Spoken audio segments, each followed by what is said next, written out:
You know that one house on the block, the one where the lawn is always trimmed, the parents wave to everyone, and it smells like cinnamon and warm cookies in December?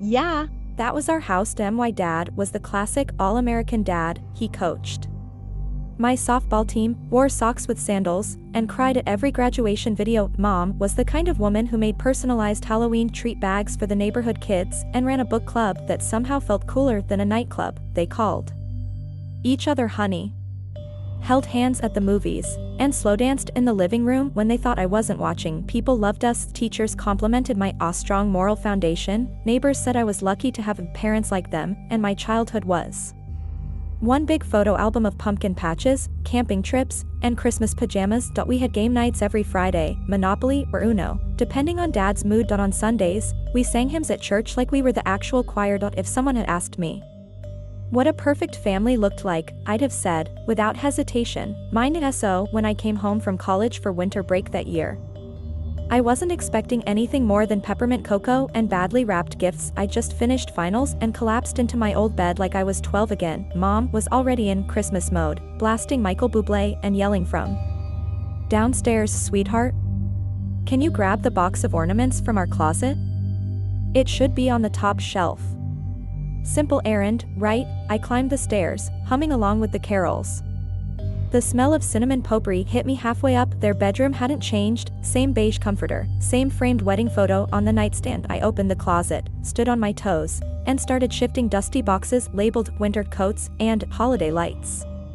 That's when it happened. A box, smaller than the rest, unmarked, slipped from behind an old suitcase and crashed onto the hardwood floor. It was a shoebox, scuffed, taped shut at the edges. I bent down, thinking maybe it was just more lights or a forgotten ornament, but the moment I opened it, my whole life changed. Inside were photographs, old ones, some in black and white. My parents, younger than I'd ever seen them, Mom in a hospital gown, holding a newborn, but it wasn't me, not even close. At first, I blinked, confused. My mind tried to fill in the gaps with logic. Maybe this was a cousin I never met. Maybe Mom had volunteered at the hospital, or maybe, just maybe, it was a distant family friend's baby. But the more I looked at the photo, the harder that hope crumbled. Mom was sitting in a hospital bed, the kind with the beige plastic railings and fluorescent lighting. Her hair was pulled back in a way I'd never seen before, and despite the smile on her face, there was something different in her eyes, like a mixture of exhaustion and overwhelming emotion. She held a tiny newborn wrapped in the standard issue blue and pink striped hospital blanket, but it was the details that made my stomach knot. The hospital bracelet on her wrist had our last name on it. The timestamp in the corner read, June 14, 1999. I wasn't born until 2001. I flipped through more photos, different angles of the same moment. Dad standing by the bed, looking stunned but proud. A nurse handing Mom the baby, even a shot of the nursery with a baby girl written on the whiteboard. None of these memories were mine. None of these moments included me. That's when panic started to claw at the edges of my mind. I reached deeper into the box, and that's when I found them, documents, legal ones, birth certificates, carefully filed and dated .1 with my name on it. But instead of listing my parents' names, it listed two names I'd never heard before: Margaret Jean Sullivan and Anthony Luis Reyes. I blinked hard. No. This didn't make sense. The words, adoptive parents, were printed just above Mom and Dad's names. Then came the next gut punch. Adoption agreement. Signed, notarized, stamped with an official seal, and dated just 3 months after my birthday. I wasn't biologically theirs. I had been adopted, and they never told me. The world suddenly felt unfamiliar, like the wallpaper in the bedroom I'd known since childhood now looked too artificial. The familiar scent of potpourri that used to make me feel safe now felt like a mask hiding something rotten underneath. But there was more. Tucked underneath the documents was a stack of cards, birthday cards, Christmas cards, each carefully labeled with my name and year. Some had drawings, childish scribbles from someone I'd never met. One read, "To our baby girl, we hope you're smiling somewhere. We miss you every single day." I felt like I was watching someone else's life unfold through a photo album I never knew existed. And then, at the very bottom of the box, like the final piece of a puzzle designed to shatter me, I found it. A sealed envelope. Cream-colored, thick paper. On the front, in my mother's looping, delicate handwriting, it said, "To our darling daughter, to be opened when you turn 18. I Was 19. And they had never given it to me. My hands trembled as I slowly broke the seal. The paper inside was soft and slightly yellowed at the edges. I took a deep breath, holding it like I was about to step off a cliff. What I read in that letter would change everything. The letter began with, "To our darling girl," written in my mom's elegant script, the same handwriting that used to leave notes in my lunchbox when I was a kid. "You've got this. We love you." But this letter wasn't cheerful. It was trembling, careful, almost scared. "We wanted to tell you so many times," it read. "We promised we would, every birthday, every Christmas. But you were always so happy, and we were so happy, and somehow, another year would pass." I could hear my mother's voice in those words. The guilt, the hesitation. And somewhere in the spaces between sentences, I could feel the fear that telling me the truth would break something they'd worked so hard to build. The letter explained how they had tried for years to have children, how they went through fertility treatments, miscarriages, adoption interviews, until, one day, a call came from the agency that a young couple, just teenagers, had chosen them to raise their baby girl. That baby was me. "We held you for the first time in the hospital cafeteria," the letter said. "You were wrapped in a yellow blanket, and your birth mother placed you in my arms like a gift we'd spent a lifetime waiting for. You stared at us like you already knew us. That's the moment we became your parents." I paused. My throat tightened. They wrote about how much they loved me, how they never once thought of me as anything other than theirs, but they also admitted they were afraid I'd ask questions, afraid I'd feel like they stole me, afraid I'd go looking for someone else and never come back to us. So they waited, and then I turned 10, then 15, then 18, and they still said nothing. They ended the letter with this: "We hope, when you read this, you understand that it was never about keeping a secret. It was about holding on to you." I didn't cry, not yet, because by then, I'd found the rest of the contents in the box, and those told me things the letter never mentioned, things they never wanted me to know, like how they'd kept in touch with my birth parents for years, how my birth mother had sent birthday cards, photos, school gifts, and even wrote letters asking how I was doing, letters I never received, because my parents had hidden them. That they'd not only kept the truth from me, that they'd kept them from me, too. The box felt heavier now. Not just because of its contents, but because of what it represented. Every lie carefully tucked into silence, every truth wrapped in ribbon and shoved into the dark, all to preserve an illusion I never asked for. I sifted through the cards and letters. A quiet rage began to bloom inside me, not loud or violent, but heavy and aching, like a pressure in my chest that wouldn't let me breathe. The birthday cards were the worst. Some were handmade, decorated with glitter, stickers, little drawings of hearts and balloons. Others were store-bought, filled with clumsy but heartfelt notes written in slanted cursive, all of them addressed to me. "Happy 4th birthday, sweetheart. I hope your favorite color is still yellow. We miss you every day. You're turning 9 today. I wonder if you're still into horses like I was at your age. Wherever you are, I hope you're safe, loved, and laughing. I'll always be your first mama." Each message tore a little deeper, because I hadn't been allowed to read these on those birthdays. Instead, I blew out candles surrounded by people who smiled with secrets stuck behind their teeth, and then there were the photos, snapshots of the woman who gave birth to me. She was young, barely more than a teenager. In one picture, she stood in front of a small, run-down apartment, cradling a teddy bear like it was a baby. In another, she was at what looked like a graduation, her cap slightly crooked, holding a sign that said, "I did this for her." I stared at that one for a long time. Who was her, if not me? Then I found the envelopes, dozens of them, neatly labeled by year: to my daughter, age 5. To my baby girl, age 10. For when you turn 13. Each one sealed, each one never delivered. They had sat here for years, silently waiting for a birthday that never came. My hands shook as I picked them up, one by one. I didn't dare open them yet, not until I was ready, not until I had answers, because the more I read, the clearer it became. My birth mother had never given up on me. She hadn't disappeared or moved on. She had written, she had waited, she had tried to. It was my parents, the ones I grew up with, who made sure I never knew. They told doctors that I was naturally healthy, convenient. Since I never had a full family medical history, they told me I didn't look like them because genetics are weird sometimes. They told me love was honest. That family meant trust, but they had been lying to me my entire life, and the worst part? I believed them. I defended them.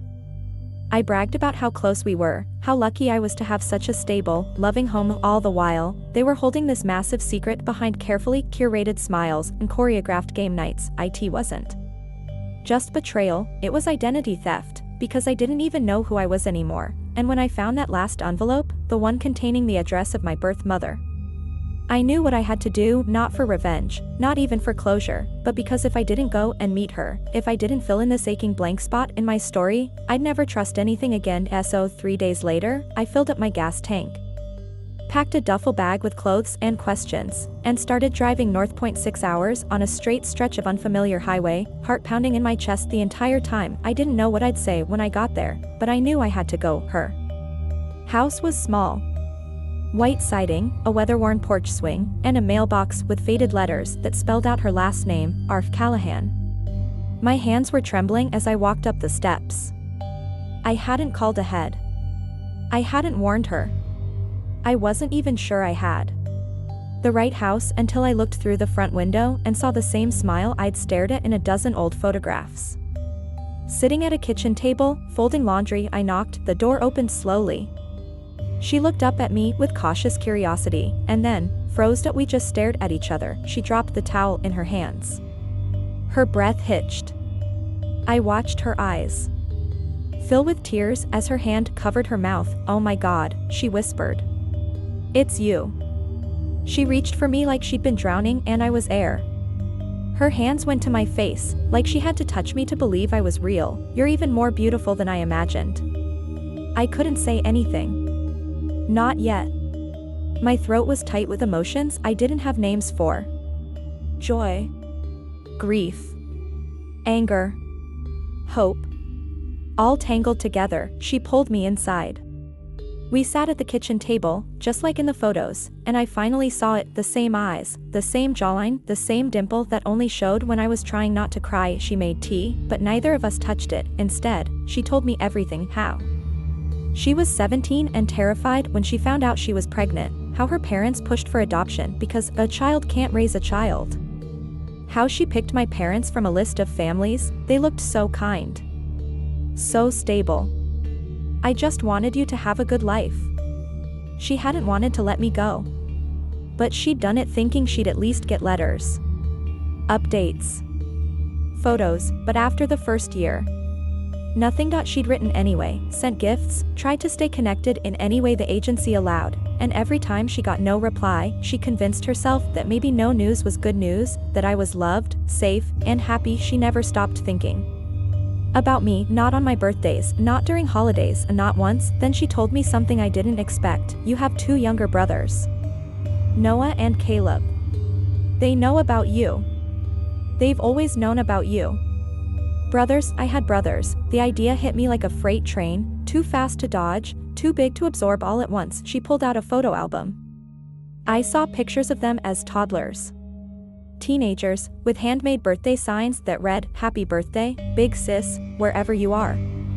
I wasn't just a daughter who'd been lost, I was missing from someone else's story too. I stared at those photos of Noah and Caleb like they were strangers from a different life, yet somehow they were mine too. Brothers I'd never met, never hugged, never even heard of until that day. It felt like the ground beneath me had shifted forever. My birth mother's voice trembled as she told me stories about them, how Noah was protective, quiet, and always drawing superheroes, and Caleb was loud, full of laughter, and obsessed with soccer. They had grown up knowing they had a sister somewhere out there, but never had a chance to reach her. "Do you want to meet them?" she asked gently. The question was heavy with hope and fear. I didn't hesitate. I had waited my whole life for this moment, the chance to connect with the missing pieces of my own family. The next day, we drove to a small neighborhood on the outskirts of town. I could feel my heart pounding with every mile. When we arrived at a modest house surrounded by autumn leaves, my birth mother knocked and called their names softly. Noah appeared first, tall and nervous. Then Caleb, with a grin that could light up a room. They looked at me with a mixture of disbelief and curiosity, like I was a ghost they weren't sure was real. "It's you," Noah said quietly, stepping forward. Caleb hugged me tightly, as if trying to make up for all the lost years in one squeeze. We spent hours talking, laughing, and crying. They showed me drawings, told me stories about school and friends, and asked endless questions about my life. I shared what I could, still grappling with the whirlwind of emotions inside me, but even as I found joy in these new connections, a shadow lingered. My parents, the ones who raised me, were waiting back home, burdened with guilt and regret. The truth was tearing all of us apart, and I knew things would never be the same that night. As I drove back, I realized my childhood had been built on lies, but my future was wide open.